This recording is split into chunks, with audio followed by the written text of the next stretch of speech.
प्रिय छात्रों, इस कक्षा में आपका स्वागत है। विगत 2-3 कक्षाओं में आपने हाइविंग अर्थ मूविंग मशीन यथा डंपर, डोजर और ड्रिल के बारे में जानकारी प्राप्त की थी। आज आपको शॉवेल मशीन के बारे में जानकारी दी जा रही है। खुली खदानों में उत्खनन में प्रयुक्त होने वाली हाइविंग अर्थ मूविंग मशीनों में शॉवेल बड़ी मशीन है एवं महत्वपूर्ण मशीन है।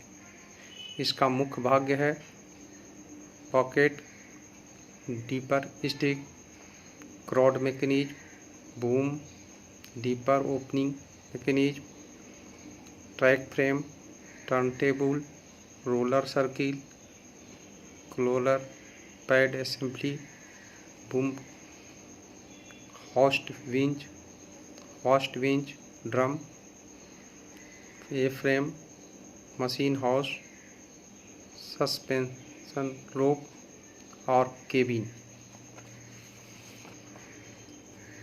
इसकी ये कैसे कैसे काम करता है, इसकी भी क्या विशेष कैसे कैसे युक्तियाँ लगी रहती है, इसकी विवरण इस रूप में प्रस्तुत है।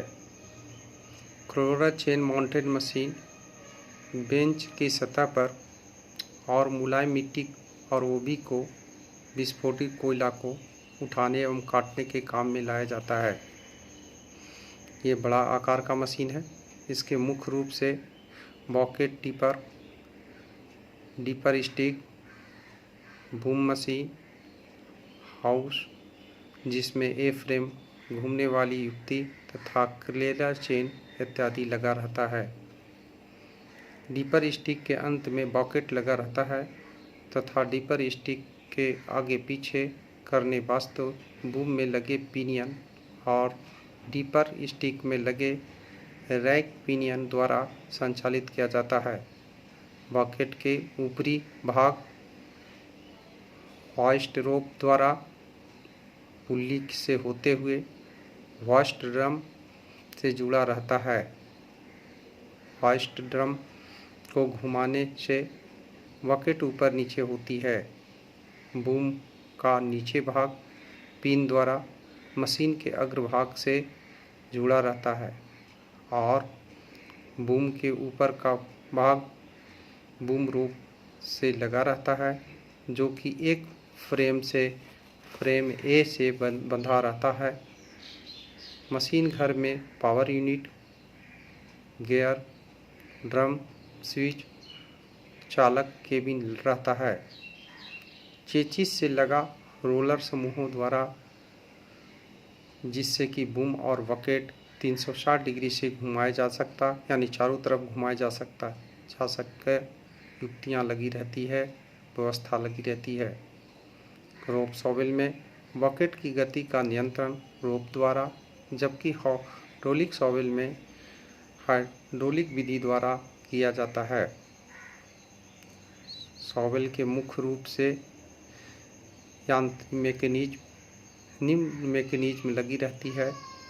सबसे पहला mechanism motor generator set, MG set को, दूसरा है क्रोड मैकेनिज्म, तीसरा hoist mechanism, swing mechanism, travelling mechanism, pneumatic control system और क्रोलर यूनिट यानी अंडर कैरेज यूनिट रहती है। मशीन के पीछे भाग में मोटर जनरेटर सेट लगा रहता है। एमजी सेट में क्या क्या रहते हैं, तो इसमें एक एसी मोटर रहता है, इसी के साथ स्विंग जनरेटर रहता है, हॉइस्ट जनरेटर रहता है, क्रोड जनरेटर रहता है और एक्साइटर रहता है। एसी मोटर में पावर जो दिया जाता है वो हाई टेंशन लाइन से दिया जाता है, जोड़ा जाता है। सभी जितने जनरेटर हैं सभी के सभी डीसी जनरेटर होते हैं। क्रोड मोटर में पावर क्रोड जनरेटर से दिया जाता है।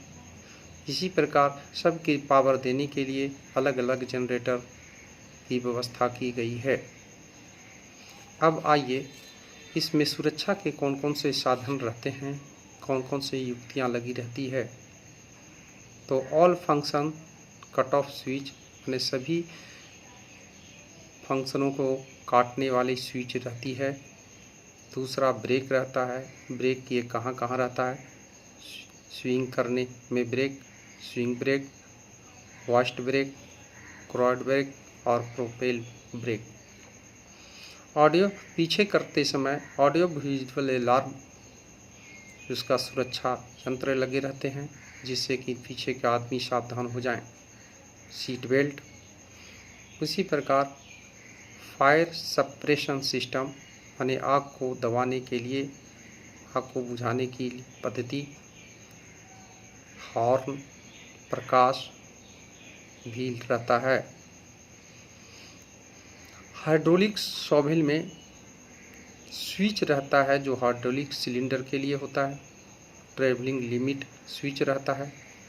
हाइड्रोलिक लिंक हाउस अग्निरोधक टाइप के होते हैं जो कि आग में नहीं जलते हैं। शॉवेल, अब आइए शॉवेल ऑपरेटर को संचालन के समय क्या करना चाहिए, किन किन बातों पर ध्यान देना चाहिए। जैसा कि हम लोग जानते हैं कि कोयल खान विनिमय नवंबर 2017 से लागू किया गया है। इसके तहत सभी shovel operator, having earth moving machine के ऑपरेटर जो होते हैं उनकी जिम्मेवारियां बढ़ गई है। उन्हें भी अब अपने दायित्व का निर्वाह करना है। इसके कायदे के अनुसार मशीनों की सुपुर्द की गई मशीनों का निरीक्षण करना है एवं परीक्षण करना है। अगर परीक्षण के उपरांत ये पाया जाता है कि मशीन कार्यकारी अवस्था में है, ठीक ठाक है, तभी काम में ले जाएं, अन्यथा काम के लिए बाहर ना निकालें। और इसका विवरण पंजीकृत खातों में स्पष्ट रूप से तिथि के साथ हस्ताक्षर करें।